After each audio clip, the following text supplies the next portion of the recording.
하나님 감사합니다. 오늘도 귀한 이 시간에 우리의 잔을 채우시는 주님께 우물가의 여인처럼 나아갑니다. 성령으로 충만하게 하시고 오늘도 우리의 마음과 생각 속에 주님을 더 바라볼 수 있도록 은혜를 부어 주옵시며 늘 삶 속에서 작은 기도로 주님이 나와 함께 하심을 그 임재와 그 능력을 체험하는 하루가 되게 하여 주옵소서. 인격적으로 나와 함께 계시며 위대하신 하나님이 나와 함께함을 믿고 늘 대화하며 교제하며 어떠한 세상과 세상의 유혹과 시험에도 주님의 성품, 주님의 신실하심, 주님의 능력을 믿는 인격적인 믿음 속에서 노아처럼 주님의 말씀을 끝까지 따라 순종하며 참된 축복을 누리는 증인으로 세워주옵소서. 오늘도 주님께 영광 돌리며 살아계신 예수 그리스도 이름으로 기도합니다. 아멘. 오늘은 창세기 34장을 묵상하겠습니다. 오늘의 핵심 성구입니다. 창세기 34장 30절입니다. 야곱이 시므온과 레위에게 이르되 너희가 내게 화를 끼쳐 나로 하여금 이 땅의 주민 곧 가나안 족속과 브리스 족속에게 악취를 내게 하였도다. 나는 수가 적은즉 그들이 모여 나를 치고 나를 죽이리니 그러면 나와 내 집이 멸망하리라. 아멘. 오늘 말씀은 좀 불편한 그런 내용일 수도 있습니다. 근데 왜 이것이 성경에 기록되었는지를 오늘 확인하시고 구원의 은혜가 넘치시기를 바랍니다. 1절에서 5절에 보면 인간의 죄와 연약함이 드러납니다. 디나가 세겜에게 강간당한 사건은 인간의 연약함과 죄악이 어떻게 드러나는지를 보여줍니다. 세겜은 폭력적인 방법으로 디나를 모욕하고 야곱의 가문을 욕되게 했습니다. 불편하지 않습니까? 충격적인 스토리인데 왜 이런 것들이 성경에 기록되어 있습니까? 인간의 죄, 도덕적인 타락을 보여줍니다. 오늘날 우리들의 모습과 똑같습니다. 그래서 성경은 솔직하게 기록하고 하나님이 왜 구원 계획을 세우셨는지 우리에게 드러내고 있는 것입니다. 25절에서 29절입니다. 인간의 복수와 분노의 결과입니다. 야곱의 아들들, 특히 시므온과 레위는 누이의 명예를 회복하고자 복수심에 사로잡혀 세겜의 성읍을 기습하고 그곳의 남자들을 모두 죽이게 됩니다. 할례를 행하라고 하고 나서 다 죽이게 됩니다. 할례를 행하면 누이를 그 세겜의 아내로 보내주겠다는 그런 계략으로 모두 죽이게 됩니다. 이 사건은 인간적인 분노와 복수심의 한계를 보여줍니다. 결국 이렇게 해서 다른 민족과의 관계가 악영향을 미치게 됩니다. 그래서 야곱 가족 전체에 위기가 오게 되고 더 큰 위험에 처하게 됩니다. 30절에 31절 보면 인간의 실패 속에서도 신실하게 이루어지는 하나님의 언약이 나옵니다. 인간의 연약함과 복수에도 불구하고 하나님은 야곱의 가문을 보호하시며 그들을 통해 언약을 이루어 가십니다. 하나님의 언약은 인간의 실수와 죄에도 불구하고 신실하게 이루어지며 결국 이스라엘의 12지파가 형성되는 기반이 됩니다. 하지만 시므온과 레위인의 후손들은 분노와 폭력의 대가를 치릅니다.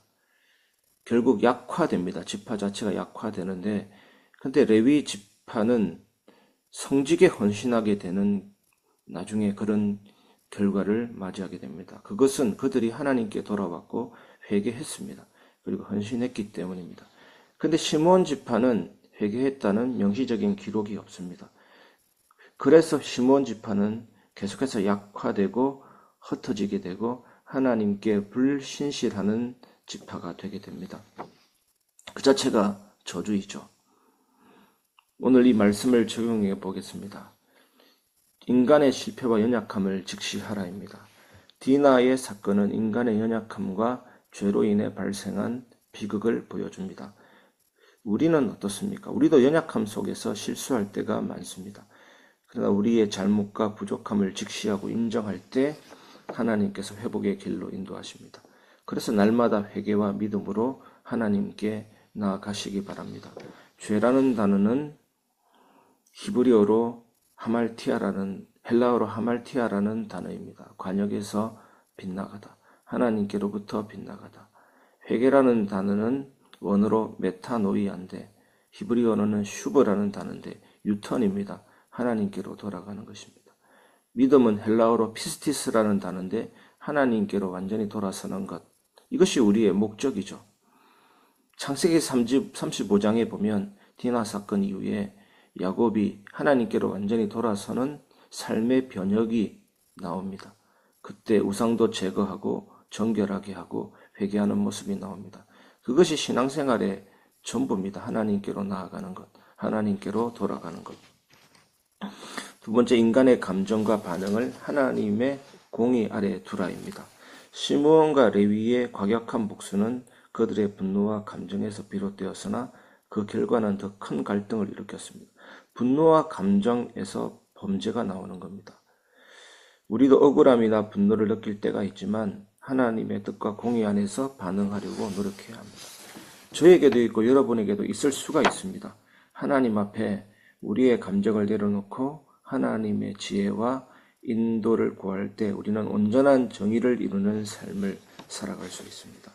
분노와 감정이 빨리 해결 안 되는 문제가 있다면 그것은 하나님이 너와 내가 오랫동안 교제하자, 대화하자라는 것입니다. 그것이 탄원입니다. 계속해서 하나님 앞에 질문하고 하나님의 음성을 기다리고 계속해서 하나님과 대화하고 하나님이 원하시는 것이 무엇인지를 찾아내는 것이 중요합니다. 그것이 언제 답으로 나올지는 모르지만 그 사이에 우리의 믿음은 성장하고 하나님의 신실하심을 체험할 수가 있습니다. 저도 그렇게 하고 있는 부분이 있습니다. 계속해서 기도합니다. 계속해서 대화합니다. 그래서 제 마음은 하나님과 오랫동안 대화해야 되지. 오랫동안 하나님께 나아가야 되겠다. 그런 기대감이 생기게 되는 것입니다. 세 번째, 연약함에도 불구하고 하나님은 신실하게 언약을 이루십니다. 이 사건에도 불구하고 하나님은 야곱의 가문을 포기하지 않으시고 그들을 통해 이스라엘의 12지파를 세워가십니다. 왜 이렇게 연약하고 부족하고 세상 말로 좀 찌질하고 그런 야곱 가문을 하나님이 포기하시지 않는지 우리의 모습과도 같습니다. 우리의 연약함에도 불구하고 왜 하나님은 버리지 않고 끝까지 언약을 이루어 나가시는지 하나님의 은혜를 알게 됩니다.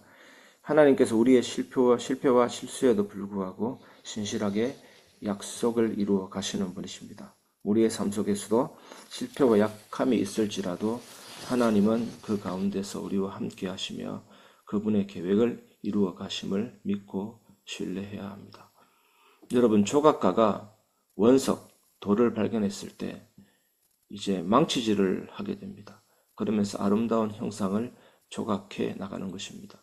창조주 하나님 손에 선택된 야곱이라는 돌, 원석, 하나님이 포기하지 않습니다. 결국 아름답게 깎아 나가십니다. 이것이 우리의 삶이죠. 구원의 여정이죠.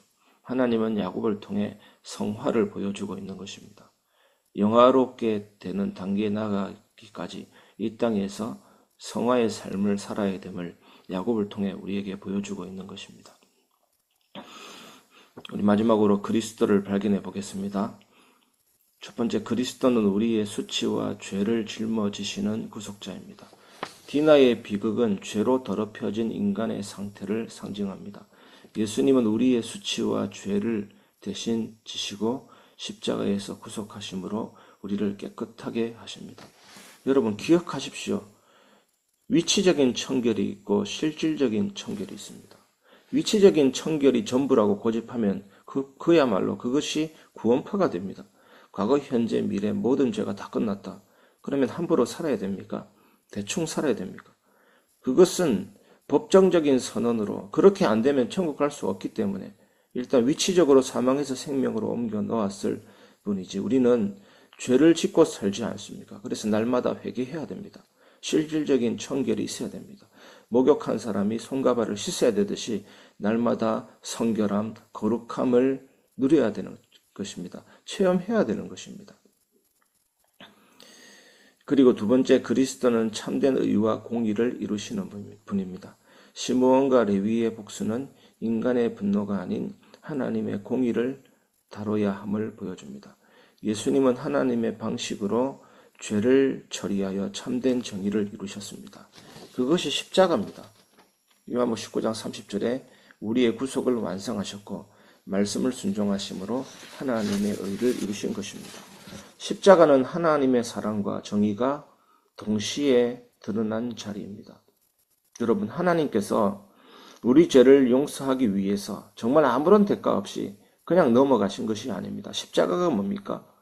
예수님이 대신 그 값을 치르게 하심으로 하나님의 정의를 만족시킨 것입니다.